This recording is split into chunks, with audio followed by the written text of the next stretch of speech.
Dober večer. Mehanizmi artikulacije kulturnega prestolovanja teh dni v tokratni oddaji. Klasična šola ruskega baleta, gledališki prijem kabareja New Burlesque in bolgarsko-francoski teoretik Cvetan Todorov. Kakšna je podoba baletnega Peterburga? Začenjamo z igro baletnih gibov in s solisti Mariinskega gledališča, za katere se zdi, da se izmikajo zakonu težnosti. Sankt Peterburg, z Mariborom že dobro desetletje pobrateno mesto, je drug ekonomski in diplomatski center Rusije, njena kulturna prestolnica in priznani center klasičnega baleta. Mariinsko gledališče iz Sankt Peterburga, ki je poleg moskovskega Bolšoj teatra vodilno rusko gledališče, je predstavilo slovito klasično šolo ruskega baleta.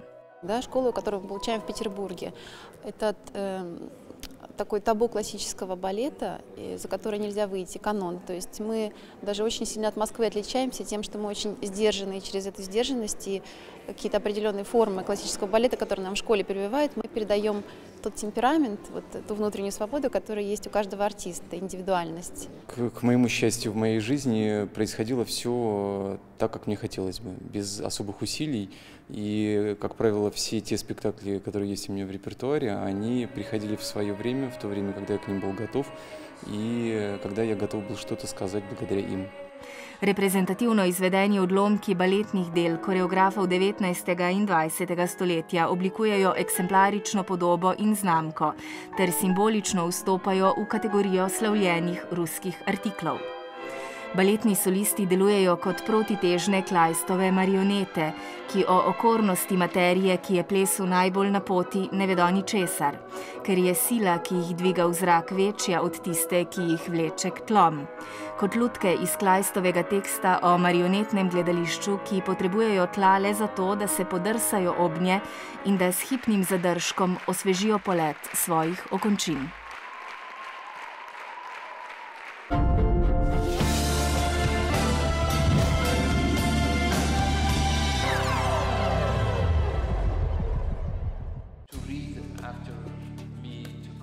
Cvetan Todorov je gost projekta 12. Teoretik iz Bolgarije, ki je večino svojega življenja preživel v Franciji in zelo pomemben segment svojega dela posvetil literarni teoriji in semiotiki, ruskim formalistom in strukturalizmu, se deklarira kot zgodovinar in esejist.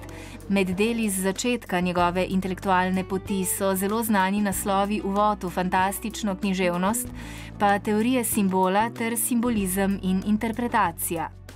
Sprva je odklanjal vsa politična vprašanja, v letih po koncu komunističnih režimov pa so med njegovimi poglavitnimi preokupacijami. Padec Berlinskega zidu pravi, sem potreboval, da sem potegnil to temo iz svojega zasebnega življenja in jo vpeljal v svoje poklicno delo.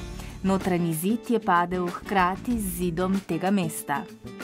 Pojem humanizma mu ni tuj. V delu Une tragédie française opisuje razliko med moralo požrtvovalnosti in moralo tveganja. Za okvir pri preučevanju morale je izbral taborišča. V knjigi Face à l'extrême na podlagi pričevanj in pripovedi preživelih obravnava delovanje taborišč. Bonjour, Cvetan Todorov. Vous avez fait vos études à l'université de Sofia, puis vous avez déménagé en France. Au début, vous traduisiez les formalistes russes.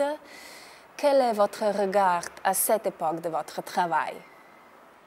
Je suis donc arrivé en France en 1963 et j'ai fait une petite découverte, c'est que les Français autour de moi, qui s'intéressaient parfois au même sujet que moi, ne lisaient pas de langues étrangères. Donc je parlais autour de moi des formalistes russes, c'est-à-dire ce groupe de critiques des années autour de la révolution russe jusqu'à peu près 1930, qui avaient de façon très inventive, libre, joyeuse, je dirais presque, renouvelé la critique littéraire. Et j'en faisais l'éloge. Alors les personnes que je rencontrais autour de moi m'ont dit mais tu devrais les traduire puisque tu les connais. Et j'ai accepté de façon assez téméraire, je trouve, aujourd'hui, de faire ce travail parce que mon français lui-même n'était pas encore très solide. Donc je traduisais et puis je demandais à ces mêmes amis est-ce que cette phrase est bien en français ou est-ce qu'il faut la corriger un peu. Donc c'est un travail sans doute un peu imparfait, mais il est venu à un moment où il y avait une demande pour ce genre d'études parce que personne en France n'avait envisagé la littérature de ce point de vue. Quelle serait aujourd'hui votre définition du terme fantastique, qui est votre grande contribution à la théorie de la littérature? Oui, effectivement, le premier livre qui a eu un certain succès, qui a produit une certaine impression, c'était un livre qui s'appelait « Introduction à la littérature fantastique ».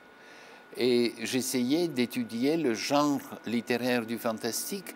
Je l'avais choisi parce que j'avais un grand faible pour cette littérature. Elle me fascinait et je voulais, comme d'ailleurs j'ai toujours fait depuis, essayer de comprendre d'où venait cette fascination, qu'est-ce qu'elle signifiait, et je voulais comprendre les œuvres qui la composaient. Bref, c'est un phénomène européen du XIXe siècle que la littérature fantastique. Et de ce point de vue, je n'ai pas changé d'avis, mais je dois vous avouer que je n'ai plus jamais travaillé sur la littérature fantastique. Ce livre est paru en 1970, donc ça fait à peu près 40 ans maintenant. Alors, je sais qu'il y a des personnes qui l'estiment et d'autres qui le critiquent, mais à vrai dire, je ne lis plus les critiques qu'on lui adresse.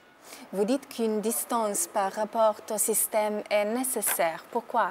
Je pense que pour saisir un phénomène historique dans son intégralité, dans son entièreté, il faut pouvoir le voir de l'extérieur aussi. De l'intérieur, cela, je l'avais vécu pendant 25 ans, j'avais réfléchi à cela beaucoup, mais il faut pouvoir le voir aussi du dehors. Et c'est avec cette multiplication de points de vue qu'on accède à une meilleure compréhension. Donc, je dois constater que c'est dans les dernières années des années 80, c'est-à-dire vers 88, 89, 90, que ce changement d'intérêt se produit en moi et le thème de l'opposition entre démocratie et totalitarisme, et donc l'analyse du phénomène totalitaire, est devenu thématisé dans mon propre travail. Merci.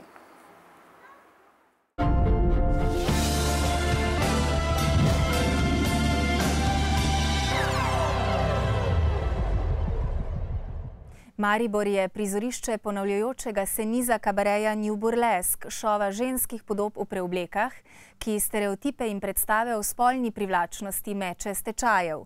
Proces artikulacije travestije spola v nadaljevanju.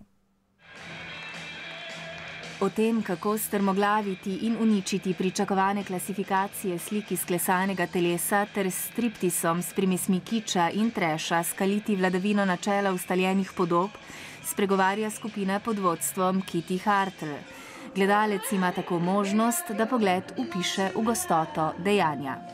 I think that the New Burlesque is a movement that began in around like 2001, 2002 in the United States, where women primarily and also men decided to embrace a format of performance that is short in time, and that is glamorous, that is comic, that is political and satirical and sexy, and a cheap form of entertainment. Tekoči mesec zaznamujejo imena Italije in začetne dni poantira razstava, ki v središče postavlja Ottavia Misonija, prepoznavno ime sveta atletike, umetnosti in mode z veliko začetnico. Razstava po svoje premešča vidik problema inovacije v umetnosti in širi njeno polje. Mio papà è sempre stato un atleta, no? Diciamo che questa è la sua natura e anche il suo spirito. È una persona competitiva, è una persona che la pista era il suo territorio. Esejist in prevajalec Hans Magnus Enzensberger, gost Maribora, je zaznamoval kulturni prostor zahodne Nemčije. Svoje dni je bil skupaj z Bachmanovo in Günterjem Grassom član skupine 47. Je dolgoletni interpret družbenih vprašanj in predvsem pesnik z največjimi nemškimi literarnimi nagradami. Na pot lirike je stopil v 30 letih. And there are some writers who are long-distance runners. I mean, I have heard that there is a Slovene translation of Marcel Proust's entire work. And if ever there was a writer who was a long-distance runner, this is Marcel Proust, of course. I'm too impatient for this sort of thing. So, of course, this is good for a poet. Poems are ideal. They are the shortest possible run.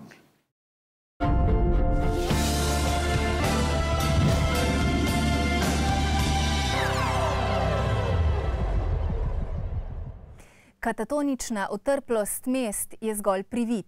Avtorja knjige Pomirjujoča tujost, ki je nastala v sodelovanju med slovensko in belgijsko kulturno prestolnico, zaposlujejo povsem drugačni glasovi in govori. Kaj kaže pogled na Maribor in Mons, kulturno prestolnico leta 2015? Poglejmo v Liež. V Muzeju moderne umetnosti v Liežu sta si tokrat podali roke dve evropski kulturni prestolnici, Maribor in belgijski Mons, ki bo ta naziv nosil leta 2015. To je korak naprej k temu, da obe mesti v ostri konkurenci kulturne ponudbe dobita svoje mesto na kulturnem zemljevidu Evrope. Zato je projekt kulturne prestolnice pomemben tudi za Liež. Each city must exist, and to survive in the crisis we have, we must develop culture, tourism and industry linked, innovation in every sense. And this is why it is very important to be capital of culture, to be able to develop creativity in all different senses. Pisatelji lahko v tem vrtiljaku sodobnega sveta Evropo povezujejo bolje od politikov in gospodarstvenikov. Francosko-slovenska knjiga z naslovom Pomirjujoča tujost, presek pogledov na Mons in Maribor, je dokaz za to, pravi soavtorica Caroline Lamarche. We grasp the cities in a poetical way, but also very seriously. We want the people to wander with us through the city. Personally, I learn more through the writers about cities and countries than through the essays, because we remember a beautiful image or a beautiful sentence. It stays always there. Pomirjujočo tujost sta s slovenskim pisateljem Dušanom Šarotarjem napisala pod okriljem sodelovanja med Mariborom in Monsom. And I went to Maribor and I wrote about the city and about, well, the history and geography and literature, and there is so much, you know. I had to choose. And I think it's a documentary text, but also a literary text. That was what I tried to do. Pisatelji mojstri besede presegajo nasprotja, v Belgiji med Flamci in Valonci, pravi Caroline, v Evropi med različnimi narodi. Je torej literatura tista, ki ima odgovore na eksistenčna vprašanja, ki se porajajo Evropi sredi politične, gospodarske in moralne krize? La littérature n'a pas peur des crises, je crois. Parfois même les crises l'aident à prospérer et à bien faire. A večer v Liežu je bil tudi večer lepih besed o slovenskih arhitektih, pisateljih in športnikih, avstro-ogrski dediščini. Ce soir, c'est la littérature qui collabore avec la culture en général, avec le tourisme, avec la prospérité des villes. Donc c'est une littérature un petit peu alimentaire. Tudi ko gre za kulturo in njene prestolnice, pa tako kot med Ljubljano in Mariborom, mala mestna rivalstva poznajo tudi v Belgiji. En Wallonie, la capitale de la culture, vous savez, c'est Liège.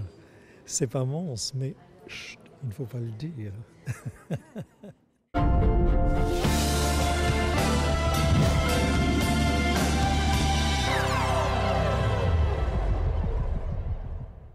Hvala za pozornost. Prihodnjič med drugim o mesecu italijanske kulture in o romski problematiki. Urbane brazde odpirajo prostor debate. Nasvidenje.